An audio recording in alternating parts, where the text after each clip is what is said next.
tribe, family. How's everyone doing today? It's Susan Stevens, founder of the Breakdown to Breakthrough program, owner of Liberated Living. So, I've got a big question to ask you today.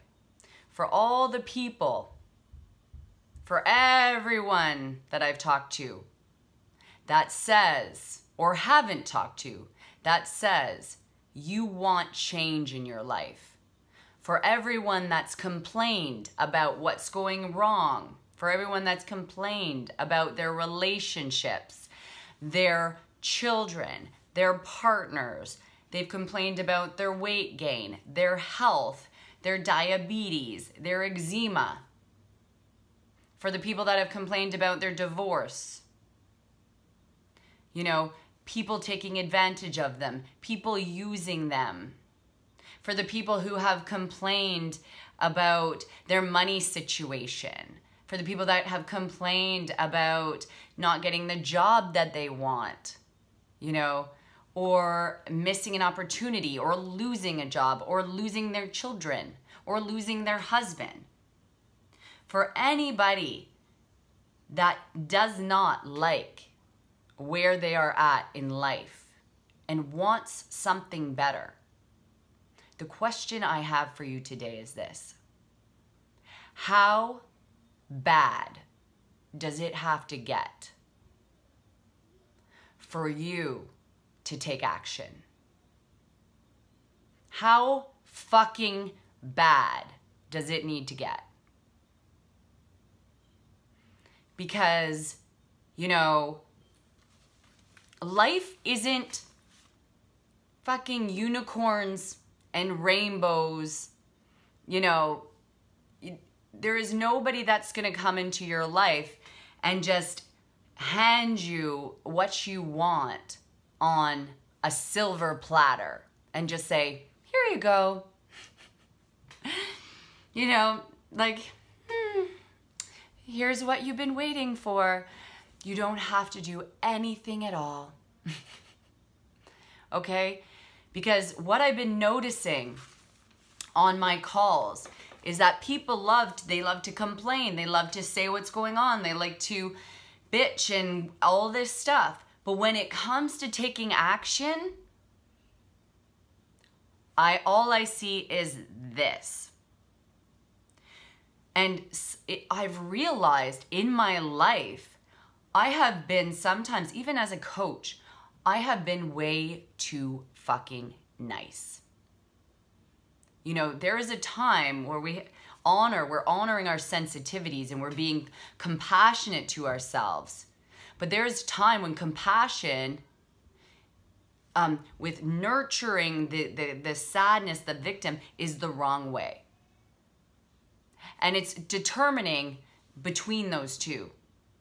So I ask you the question once again: how bad does it have to get? How many failed relationships do you have to have before you take action? How many people have to take advantage of you again and again and again and again? How many divorces do you have to have? How many failed relationships do you have to go through? How many children do you have to lose? How many pounds do you have to put on before you're willing to love yourself? You know, how many strokes do you have to have before you're willing to give up your coffee?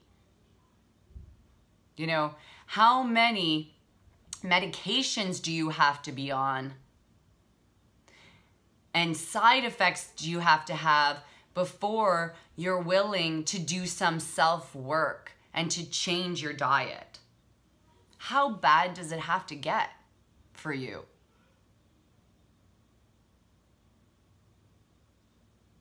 How bad does it have to get? Because the thing about normal, or what you're used to, is it always gets worse. Without action, it never gets better. Without change, a change of perception, a change of belief, a change of awareness, life, it's not going to get better. So there's like this thing, and I say to my clients sometime, and I need to say it more often. It's like, you know, are you going to honor your goals and possibility? Or, you know, are you committed to your goals and possibility? Or are you committed to your fears, excuses, and resistance? What are you committed to in life? Because whatever you commit to, that is what God, the universe, gives you more of. If you're committed to your scarcity, then you got scarcity. If you're committed to your low self-worth, then everybody that comes into your life is going to disrespect you or see you as low self-worth. You know, if you're committed to your shitty ass relationships, then that's what you got in life. You got your shitty ass relationships.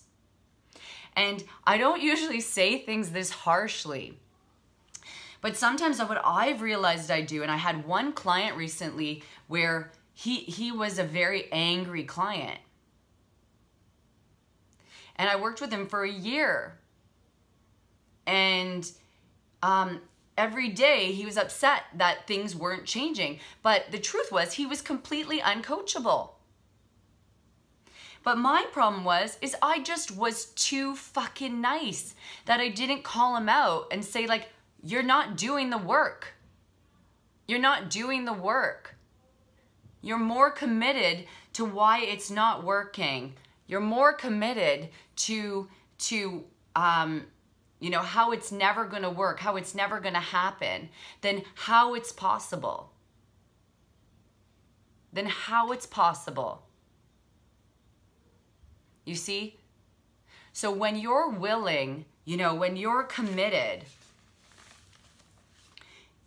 it's like, that's the kind of clients I look for, where they are coachable.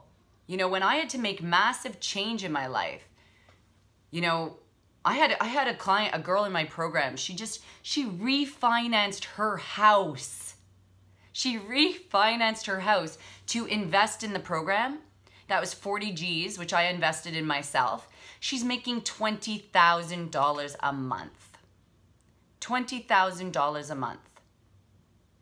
The other girl in my program, she had to make huge investments, $30,000 a month. Things I never thought were possible. And so when we make lame ass excuses like, I don't have the money, I don't have the time, I don't have the support, it's a joke. You could believe, I always say, are you gonna buy into that lie as if it's true? Because why can some people do these things in life and you can't? You know, when I was considering fostering, at first when I applied, it was super fucking scary.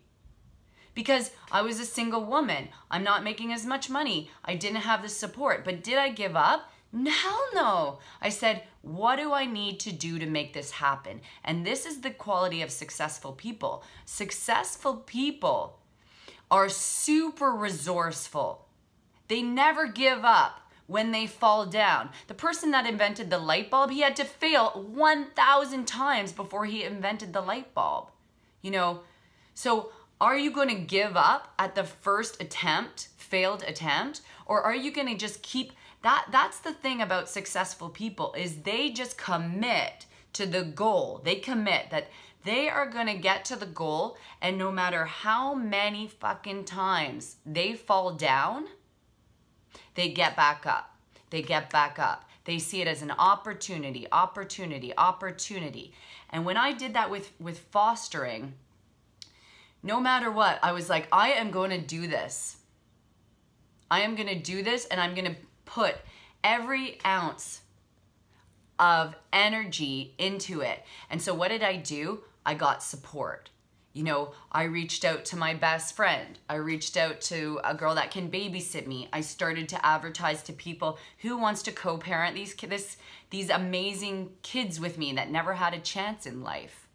You know, what are the other obstacles that are going to come up? Oh my God, I'm going to need education as a parent.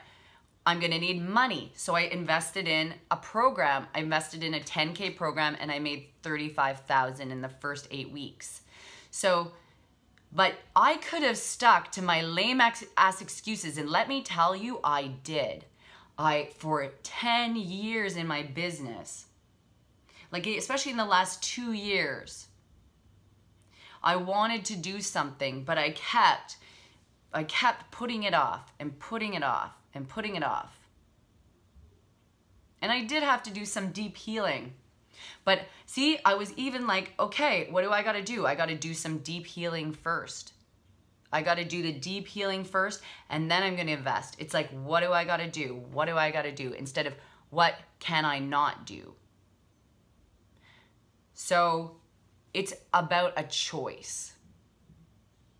You know, I always say, stop pussyfooting around. Are you going to commit to your fears? You know, because it's not kind to me. And this is sometimes why I need to call my clients out more often. You know, when they tell me I don't have the money. People, when you really want the money, you make it happen. You go ask your grandfather. You go ask this person. You take a loan. You make it happen. You know, same with resourcefulness. If you're making a $15 an hour job, you get a better job. You get a job that pays $50 an hour. $20 an hour. You do extra jobs. You know, even when I had to be resourceful as a single mother, I exchanged services. I did this. I tried to pay for as little as whatever. So it's about asking yourself, you know, one, how bad does it have to get? How long do you want these shitty experiences and negative like habits to go on for? You know, repetitive, negative, repetitive, the same, repeating the trauma again and again and again and again. How long do you want it to go for? And what are you going to commit to? Are you going to commit to a better life? And the truth is, how bad do you want it? How bad do you want that life? Because I'm here to tell you, it's all possible. It's all possible. So in my program, this is the kind of stuff we break through. The same fears that are stopping people from spending the money. Those are the fears that we work through in the program. Those are the fears we work through. All the fears to abundance, all the fears to being healthier. People in my program are coming off their medications. They're letting go of abusive past relationships that were stopping them from having positive, empowering relationships. They're stepping into, you know, totally changing their patterns of like healthy, nonviolent, communicative relationships. They're attracting the loves of their life. They're losing weight. They're standing up for themselves. They're no longer tolerating shitty partners and family members. So what do you want for your life? And what are you willing to do for it? Big love. Book a breakthrough call. Get on the phone. Let's stop nurturing your fears and get to the bottom and create the life that you long for. Big love. Talk to you soon.